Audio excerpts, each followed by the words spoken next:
మనము ఆఫ్టర్ 40 తర్వాత మాట్లాడితే, ఎప్పుడైతే పీరియడ్స్ ఆగిపోయాయో వాళ్ళ బాడీలో ఎన్నో హార్మోనల్ ఇంబాలెన్స్ జరగడం వల్ల, ఎక్కువగా మోకాళ్ళ నొప్పులు చూస్తుంటాం మహిళల్లో అంటారు.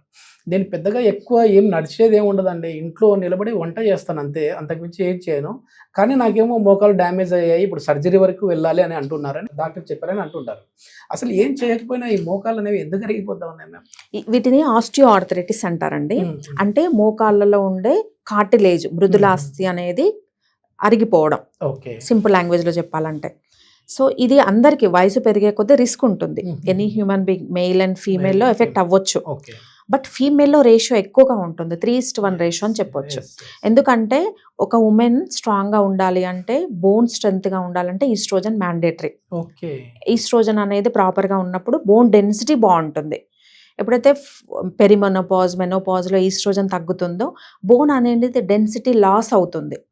సో, అప్పుడు వాళ్ళలో మెడ నొప్పి అయినా అంటే స్పైనల్ కార్డ్ నడుము భాగంలో అయినా, లేదంటే మోకాళ్ళు, ఓకే. ఓకే. లేదంటే యాంకిల్స్ ఎక్కడో ఒక చోట వాళ్ళకు పెయిన్ రూపంలో చూపిస్తుంది. ఓకే. బోన్ డెన్సిటీ తగ్గింది అంటే అరుగుదలకు దగ్గరగా ఉన్నారు అనేది. సో, ఆస్టియో ఆర్థరైటిస్ అనేది కూడా కంప్లీట్‌గా మేనేజబుల్. సర్జరీ అవసరం లేదు. దీన్ని మైల్డ్, మోడరేట్ అండ్ సివియర్ ఈ 3 స్టేజెస్‌లో మనం డివైడ్ చేయొచ్చు. మైల్డ్, మోడరేట్ కనుక 100% తగ్గిపోతాయి. దాంట్లో డౌట్ లేదు. ఓకే. సివియర్ అంటే కార్టిలేజ్ కంప్లీట్‌గా అరిగిపోయింది. 4థ్ స్టేజ్‌లో ఉంది.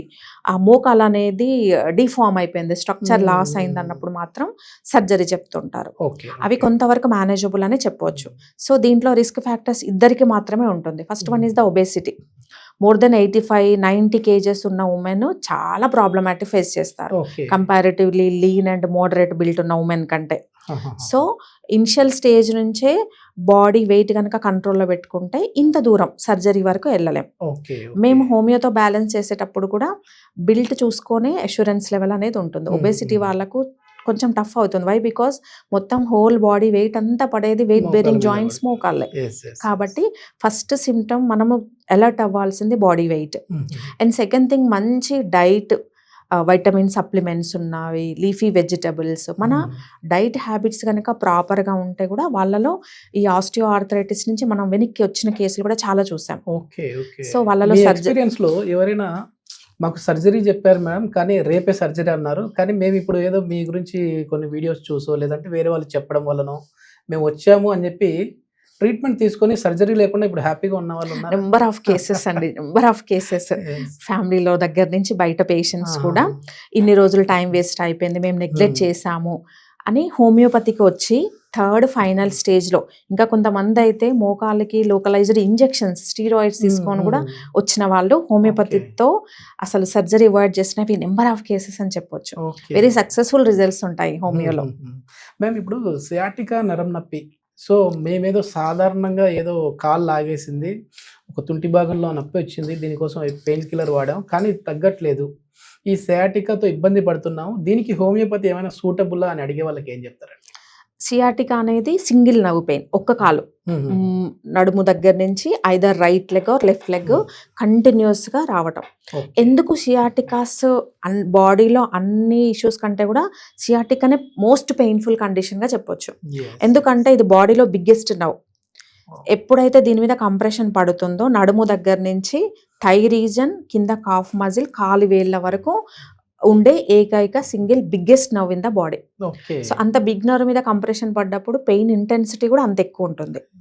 సో, డిస్క్ బల్జ్, ప్రొలాప్స్ ఉన్న వాళ్ళలో ఇలా సియాటికాస్ వచ్చే అవకాశం ఉంటుంది. సర్జరీ ఒకటే మార్గం అని చెప్పేసి నేను వింటా ఉన్నాను. సో, మీరేమో సర్జరీకి చాలా వరకు వ్యతిరేకం.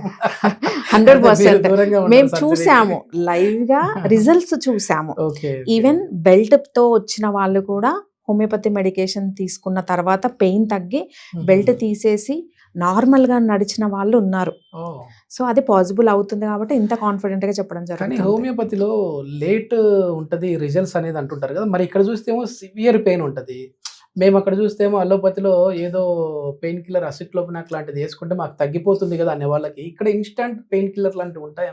ఇన్‌స్టాంట్ రిజల్ట్ వాటిని అక్యూట్ రెమెడీస్ అంటారు. అంటే టైం బీయింగ్ ఇవాళ పెయిన్ ఉంది, ఇవాళ తగ్గిపోవాలి. సో, దానికి ట్రిగరింగ్ ఫ్యాక్టర్ అంటాం. ఏం చేస్తే పెయిన్ వచ్చింది లోకలైజ్డ్ ఇవాళ ఎక్కువైంది.